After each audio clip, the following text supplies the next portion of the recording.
BNP হচ্ছে সেই দল যে সবসময় আধিপত্যবাদের বিরুদ্ধে লড়াই করেছে। বিএনপি হচ্ছে সেই দল যে সবসময় বাংলাদেশের স্বাধীনতার সার্বভৌমত্বের প্রশ্নে কখনো আপোষ করেন।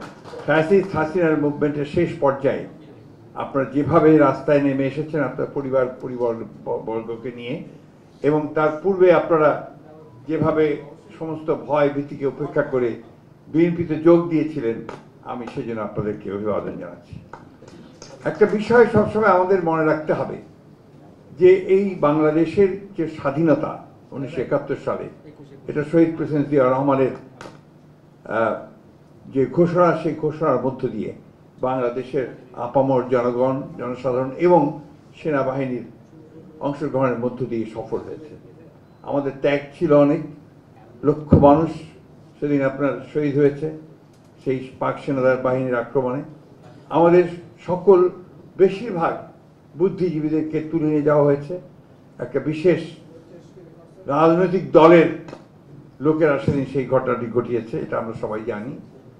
তারপরেও জনগণের সফল অংশগ্রহণের মধ্য দিয়ে সেনাবাহিনীর অভ্যুত্থানের, সেনাবাহিনীর যুদ্ধের মধ্য দিয়ে আমরা দেশ স্বাধীন করেছি।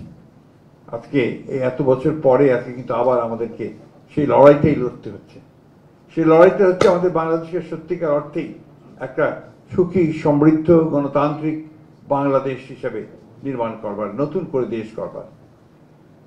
আমাদের সৌভাগ্য যে আমাদের দেশনেত্রী বেগম খালেদা জিয়া শহীদ প্রেসিডেন্ট জিয়া রহমানের শাহাদাতের পরে তিনি সেই পতাকাটা তুলে ধরেছিলেন, যে পতাকাটা আমাদের এই রাজনীতি থেকে সামনে নিয়ে যায়। বাংলাদেশি জাতীয়তাবাদের রাজনীতি, বাংলাদেশের স্বাধীনতা সার্বভৌমত্বের রাজনীতি এবং গণতন্ত্রের রাজনীতি তিনি টেনে নিয়ে গেছেন। আমাদের সৌভাগ্য আজকে আবার দেশনেত্রী বেগম খালেদা জিয়ার এই অসুস্থতার মধ্যে তাঁরই যোগ্য উত্তরসূরি তারেক রহমান সাহেব আজকে সেই পতাকা আবার তিনি হাতে তুলে নিয়েছেন। আমি খুব কষ্ট পেয়েছি আজকে এখানে বসে যে আমাদের কোনো একজন কর্মকর্তা, রিটায়ার্ড কর্মকর্তা বললেন ভারতের ইঙ্গিতে আপনার আমাদের চেয়ারপারসন, অ্যাক্টিং চেয়ারপারসন সিদ্ধান্ত নিচ্ছেন। এটা কখনোই ভাববেন না। বিএনপি হচ্ছে সেই দল যে সবসময় আধিপত্যবাদের বিরুদ্ধে লড়াই করেছে। বিএনপি হচ্ছে সেই দল যে সবসময় বাংলাদেশের স্বাধীনতার সার্বভৌমত্বের প্রশ্নে কখনো আপোষ করেন। বিএনপি হচ্ছে সেই দল যে কখনো গণতন্ত্রের প্রশ্নে কখনো মাথা নত করেনি। আমাদের 60 লক্ষ মানুষের বিরুদ্ধে, নেতাকর্মীদের বিরুদ্ধে মিথ্যা মামলা হয়েছে। আমাদের 20,000 নেতাকর্মী শহীদ হয়ে গেছে।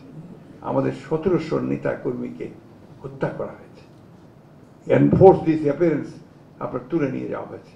আমি জানি আমাদের এই সেনাবাহিনীর মধ্যে অনেকেই আছেন যারা ভুক্তভোগী, যারা ভীষণভাবে অত্যাচারিত হয়েছেন, নির্যাতিত হয়েছেন, দেশ ছেড়ে চলে যেতে হয়েছে। আমি যখন জেলে ছিলাম কাশিমপুরে, যে কমান্ডোদের কথা হাফিজ ভাই বললেন, সেই কমান্ডো অফিসের 5 জনের সঙ্গে আমার সেখানে অনেক দিন দেখা হয়েছে, কথা হয়েছে।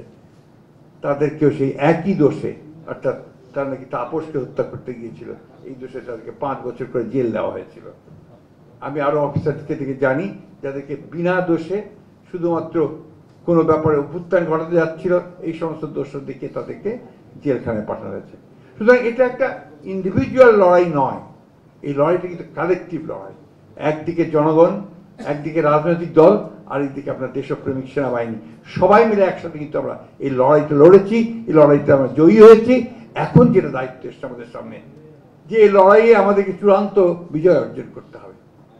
আমাদেরকে যে সামনে যে নির্বাচন আছে, সেই নির্বাচনে আমাদেরকে পরিপূর্ণ জয়লাভ করতে হবে।